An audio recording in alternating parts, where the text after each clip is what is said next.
जुल्म और सितम की खौफनाक कहानी की शुरुआत होगी। योगी आदित्यनाथ सरकार ने Uttar Pradesh special security force act 2020 को लागू कर दिया है।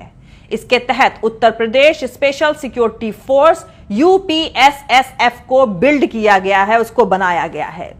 उत्तर प्रदेश सरकार की तरफ से रविवार यानी बीते संडे देर रात को कहा गया है कि उत्तर प्रदेश एसएसएफ मुख्यमंत्री योगी आदित्यनाथ का ड्रीम प्रोजेक्ट है।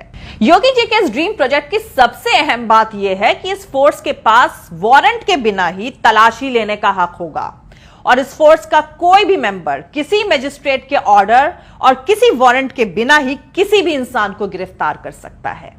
मतलब इसके सिपाही बिना वारंट के आपके घर में घुस सकते हैं और आपको गिरफ्तार कर सकते हैं।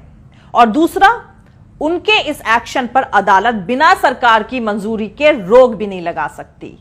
तीसरा, इन्हें पेमेंट देकर कोई भी प्राइवेट उद्योगपति यानी इंडस्ट्रियलिस्ट भी इस फोर्स का इस्तेमाल कर सकता है। मतलब अब इंडस्ट्रियलिस्ट मजदूर नेताओं और जमीन ना देने वाले किसानों के घर में इस फोर्स को भेज सकते हैं और उन्हें गिरफ्तार करवा सकते हैं।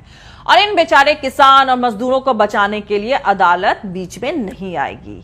इसके अधिकार यानी इसके राइट्स कानून से भी ऊपर होंगे, क्योंकि अदालत भी सरकार की इजाजत के बगैर एसएसएफ यानी Uttar Pradesh special security force की किसी भी प्रोसीडिंग में इंटरफेयर नहीं कर सकेगी।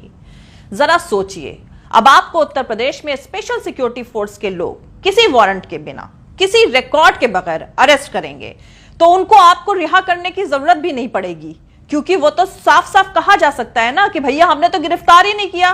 बस यही एक लाइन कहकर वो तो फ्री हो जाएंगे। ना कोई सवाल पूछेगा, ना कोई जवाब मिलेगा। भागते रहिए इधर से उधर, खटखटाते रहिए दरवाजे, कुछ नहीं होगा, क्योंकि इंसान को किडनैप करने की प्लानिंग लगभग तैयार हो चुकी है। आपके तमाम कोशिशों के बाद सिर्फ इतना होगा कि लोकल थाने में गुमशुदगी की रिपोर्ट दर्ज कर ली जाएगी। जाहिर सी बात है, हुकूमत के इशारे पर गलती से भी पकड़ लिए गए लोगों को जिंदा रिहा करने की कोई कंपल्शन, कोई प्रेशर नहीं होगा। और शुरू में इस तरीके से गिरफ्तार किए गए लोगों में सबसे ज्यादा मुसलमान और दलित होंगे। मुसलमान पहले निशाने पर इसलिए होंगे क्योंकि दाढ़ी बढ़ा रहे मुखिया तो पहले ही कह चुके हैं कि गद्दारों को उनके कपड़ों से पहचाना जा सकता है। तो दोस्तों, योगी जी के इस ड्रीम प्रोजेक्ट के तहत उत्तर प्रदेश में जो नई पुलिस फोर्स बनाई जा रही है वो एक सियासी मकसद हासिल करने का भाजपा का एक छोटा सा एक्सपेरिमेंट है। अगर भाजपा इसमें कामयाब होती है तो देश में आने वाले वक्त में बहुत कुछ बदलने वाला है।